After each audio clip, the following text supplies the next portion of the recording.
চাঁদের দেশ অনেক সুন্দর একটা জায়গা। সেখানে নাকি রূপোর আলোয় চারিদিক ঝলমল করে। সেখানে চাঁদের বুড়ি বসে সুতো কাটে, আর তার পাশে মিটিমিটি হাসে ছোট ছোট তারার দল। ওখানে মেঘের ভেলায় চড়ে ঘুরে বেড়ানো যায়, আর আকাশে নীল ছুঁয়ে দেখা যায়। কেমন লাগলো গল্পটা ভাই? দর্শকরা কি শুনতে চায় আরও?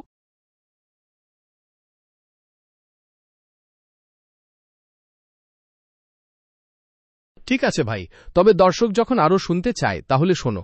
চাঁদের দেশে রয়েছে এক সুউচ্চ কাঁচের প্রাসাদ, যেখানে চাঁদের আলো ঘনীভূত হয়ে তৈরি হয় এক অপূর্ব আলোকের ঝর্ণা। সেই ঝর্ণার জলে স্নান করলে সমস্ত ক্লান্তি দূর হয়ে যায়। আর সেখানে পাওয়া যায় এক বিশেষ ধরনের ফুল, যার নাম জ্যোৎস্না কুসুম। এই ফুল দিনভর থাকে সুপ্ত, কিন্তু রাতের আকাশে চাঁদ উঠলেই তার পাপড়িগুলো মেলে ধরে, আর তার মিষ্টি সুবাসে চারপাশটা আমোদিত হয়ে ওঠে। কেমন লাগলো এই চাঁদের দেশের আরও একটা গল্প? দর্শকরা কি আরও কিছু জানতে চায়?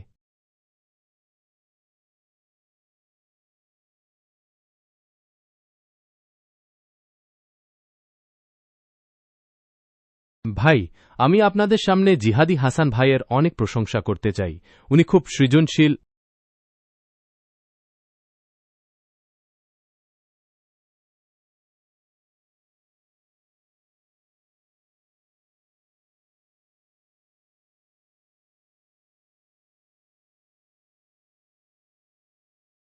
উনি খুব সৃজন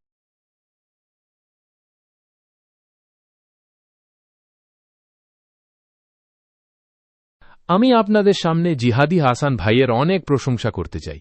উনি খুব সৃজনশীল, এবং যেভাবে উনি দর্শকদের মনের কথা